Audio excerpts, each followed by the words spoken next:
The Birth of the Witch, Shadows Before the Storm. In the late 15th century, as the printing press carved its place in the bones of European culture, a new kind of terror was being printed, page by page, image by image. The figure of the witch was no longer just the whisper on a peasant's tongue or the subject of village gossip.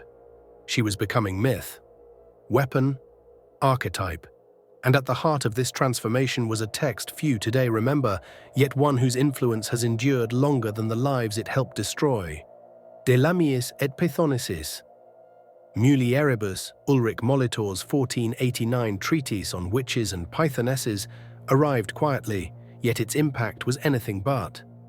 Though modest in tone compared to its diabolical sibling, the Malleus Maleficarum, Molitor's work was the more dangerous in disguise. It questioned and complicated the rising panic about witches, even as it helped crystallize the witch's image in the minds of generations to come. With detailed woodcuts and humanist reason, Molitor presented witches not as powerful agents of evil, but as deluded pawns of demons, trapped in illusions, manipulated by devils, and ultimately devoid of real magical power. Yet despite this moderating view, the punishment he prescribed was still absolute: death. Molitor's timing was precise, maybe even political. Just a few years earlier, the Malleus had burst into Europe's bloodstream like a fever. Authored by Henricus Institor, also known as Kramer, it gave voice to the most apocalyptic fears of Christian Europe. It claimed that witches had entered into pacts with the devil, engaged in orgies of destruction, and aimed to destroy Christianity itself. The text, full of graphic obsession and twisted sexual theology, would fuel the worst witch hunts in history.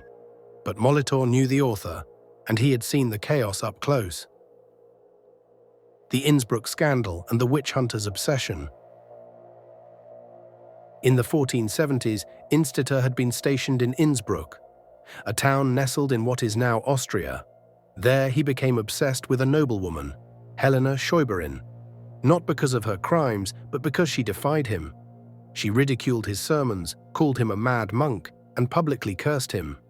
He accused her of using witchcraft to kill a knight, but his trial was a disaster. The local bishop and secular leaders saw through Institor's performance. They found no evidence. Worse, they recognized the witch hunter's obsession with Helena's sexuality and questioned his sanity. Schäuberin was acquitted. Institor was expelled. It was this scandal, this failed crusade, that would push Institor to write the Malleus Maleficarum in a fury of revenge. A text that would murder tens of thousands in the centuries to follow. But Molitor, a legal scholar and jurist in the same region, was watching. He served Archduke Sigismund, ruler of the very territory where the trial had unraveled. The Archduke himself had worked to end the witch trials and had consulted with the same bishop who removed Institor. Molitor's 1489th book was written for these men. It was not just a legal or theological text. It was a direct challenge to the Malleus, an effort to pull witchcraft theory back from the brink of madness. Yet Molitor still believed in witches, just not in the same way. Illusion, deception, and the demon's trick. In De Lamiis, Molitor posits a chilling idea. Witches possess no magical power of their own. They are not sorcerers. They are deceived. Demons, according to him, are the true agents behind every supernatural event. Storms flying through the air, turning into animals, causing impotence, predicting the future. None of this comes from the witch herself. It's all theater. The demons provide the illusion, and humans, desperate for answers, mistake correlation for causation. Take weather magic, for instance, the most feared power attributed to witches at the time. A storm that ruined a season's crops could mean famine or death. But Molitor argues witches didn't create hail or drought. Instead, demons, who could fly high into the heavens and observe weather systems, would tell the witch when a storm was coming. The witch, acting on the demon's advice, would perform a ritual. Then the storm arrived, and the village believed it had been summoned. The same deception applied to the infamous witches' Sabbath. Molitor claims witches never truly flew through the sky on broomsticks or animals. Instead, demons invaded their minds, planting visions so vivid they believed they had danced with the devil, feasted beneath moonlit trees, and sealed their souls with a kiss.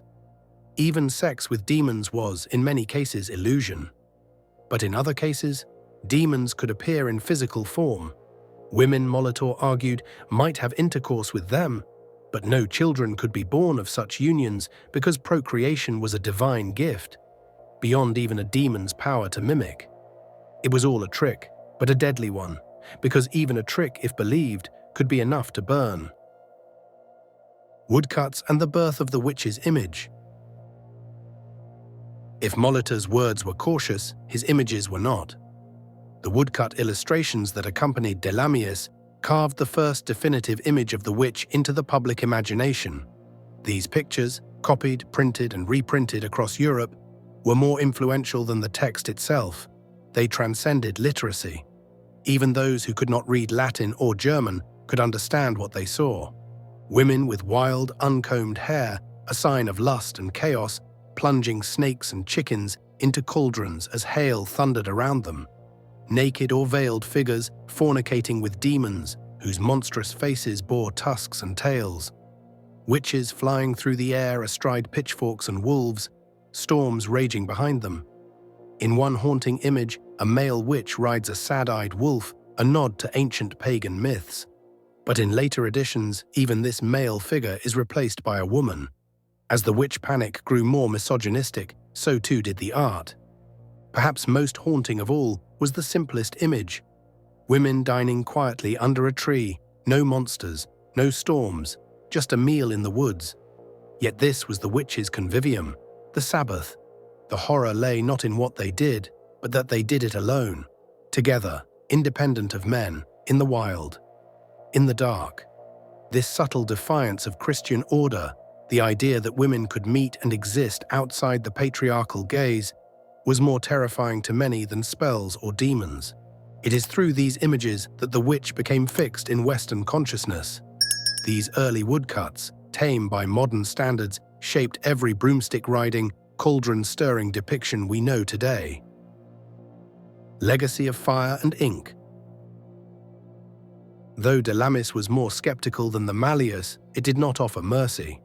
Molitor still called for the death penalty for witches, not because they wielded real power, but because they had conspired, however deluded, with the forces of hell. He doubted torture, he doubted the Sabbath, he doubted the very foundation of the Europe-wide witch conspiracy. Yet he still believed execution was just. By 1669, Molitor's book had been reprinted in 39 editions, even more than the Malleus Maleficarum itself. In time, it was often bundled with the Malleus, its illustrations surviving even as theological opinions shifted. The text's moderate stance would later pave the way for true skeptics like Johann Weyer and Baruch Spinoza. But its legacy was never just textual. It was visual, cultural, psychological. Delamius is a snapshot of a world on the edge, of belief, of science, of reason, and of fear. It stands as a reminder of how a single book filled with measured doubt and haunting images can give birth to centuries of dread. And though the flames have long since died, the smoke lingers still. This is Abyssal Narratives. If you felt the pull of the arcane tonight, subscribe, support the channel, and ring the bell to stay bound to the unknown. More forgotten grimoires, dark histories, and ancient powers await.